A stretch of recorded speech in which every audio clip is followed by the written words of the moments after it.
Thank you, Ash. So I have a few things here. I Okay. appreciated the visibility action, especially the formula that you had at the end. So I wrote down a few notes for myself. Visibility to get recognized. That's powerful because one thing you mentioned about staying in the silence. I mean, it just doesn't work. You said silence is not the answer. But when you have the visibility to get recognized, you're actually out there. And it makes sense. I can see that in my own life. I can see it in other people's lives. If you sit in silence, then people think you have nothing to contribute. And you know what? I'm just going to say in plain terms, you really don't care. You're just there to accept a paycheck. But when you speak up, as you were saying with the communication, they understand you actually care about the work. You care about the organization, the culture there. So that was powerful. So the three C's: contribution, communication, and community.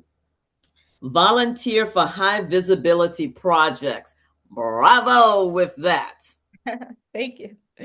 Have you ever noticed how some people they don't want to participate in a high visibility project? Have you noticed that? Can you share Yeah. what's happened to their career? Yeah, and I've been there too, right? Like sometimes it's kind of scary, if I think from their perspective. Now I am in a different level of thinking, but if I think about their perspective, it's kind of scary to sign up for a high visibility projects because any mistake would be under the microscope, right? But again, the risk, the risk, the more the reward, right?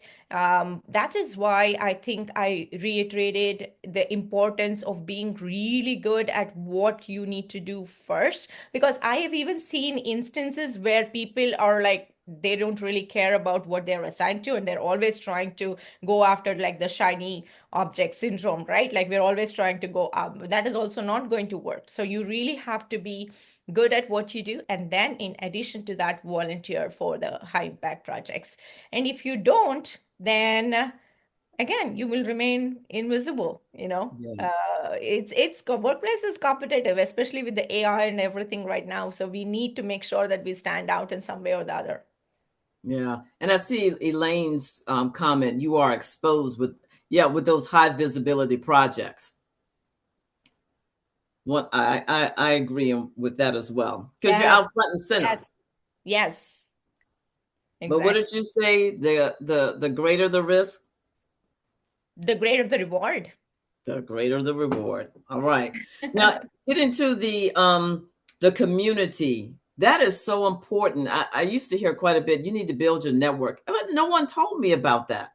So I stayed with Carla, and I stayed within my own little world, and I went back and forth to work, and I didn't understand what that meant. Oh, you're going to hang out at a bar. That's what I thought, but it's not that. Can you explain a little bit more about actually building your network on a practical basis? Yeah, on a practical basis, I completely agree with you. It's not just going to the happy hours or, although that is also good. Like, you need to have face time with your network. But what I meant was at, like, say, for example, if you're leveraging LinkedIn for your networking purposes, right? Building a community there, like people who can actually recognize your work and acknowledge in a public platform matters more, right? And we need to build community of people who can support us, who can uplift us, guide us, um, and criticize us in private but praise us in public, right? And it is always a give value first before you ask. That was another point that I made, because what I noticed was I also, like when I open LinkedIn, there are always like so many pictures, and in my inbox is filled with, can you do this for me, can you do that for me? But there are very few messages where people are like, hey, I did this for you, and I wrote a line on the social media, I really liked your podcast, what you spoke on this. And then they ask, okay, are you happy to review my profile and give me any feedback? But I really like that sort of relationship where it's a give and take relationship. It is much more stronger than just going one way and then, just saying, can I pick your brain? Help me, help me, help me. That's not going to work. Mhm. Yeah. Yeah, that's an excellent point. What I also notice is that build when you build your network, the fruit may not develop or may not show Immediately. until years Yes. later. Yeah. That part happened to me. I was in a just a regular supervisory position, and one of the ladies used to come over and she used to talk to me. She was a budget lady. I was in accounting, and she would just come over and chit chat with me. And then after about a year or two, she said, "Oh, Carla, you need to go for that higher position." I'm like, ah, that's how I was with her. And she Yeah. said, "No, really." Guess what happened 3 years down the line? She was the executive who hired me. But it Oh, started with just a conversation with just us chit chatting about, we were in the financial group, budget lady. Yeah. yeah.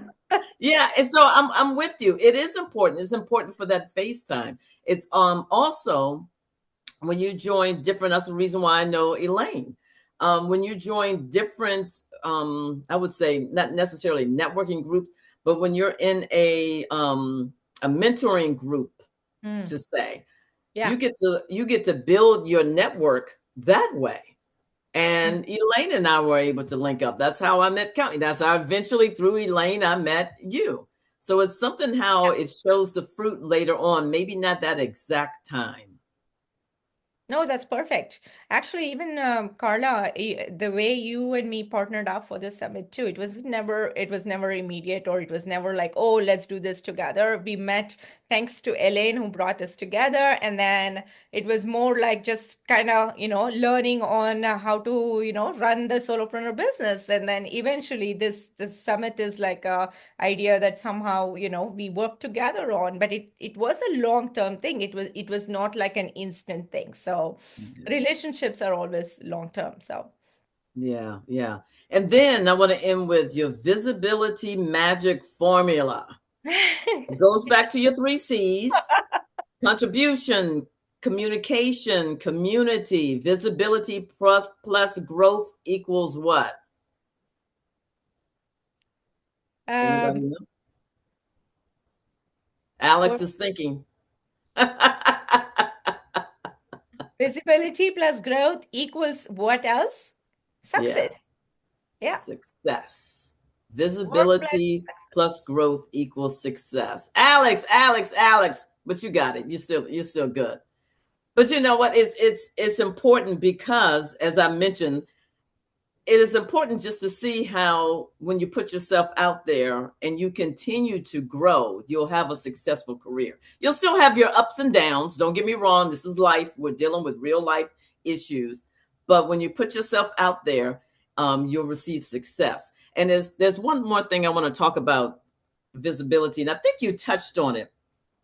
When you're writing your self-assessment, a lot of companies, organizations will have you write your own Yeah. self-assessment, whatever it's called. Yeah.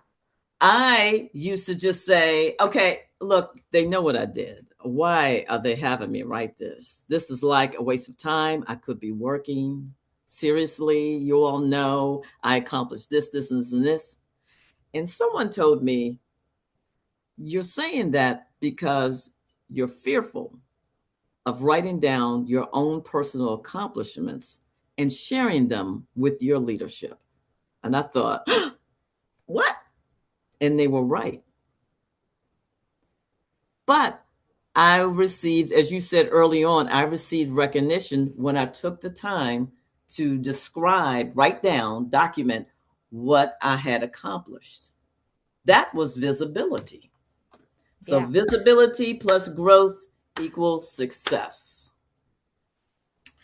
Yeah. Thank you, Ash. Thank you so very much.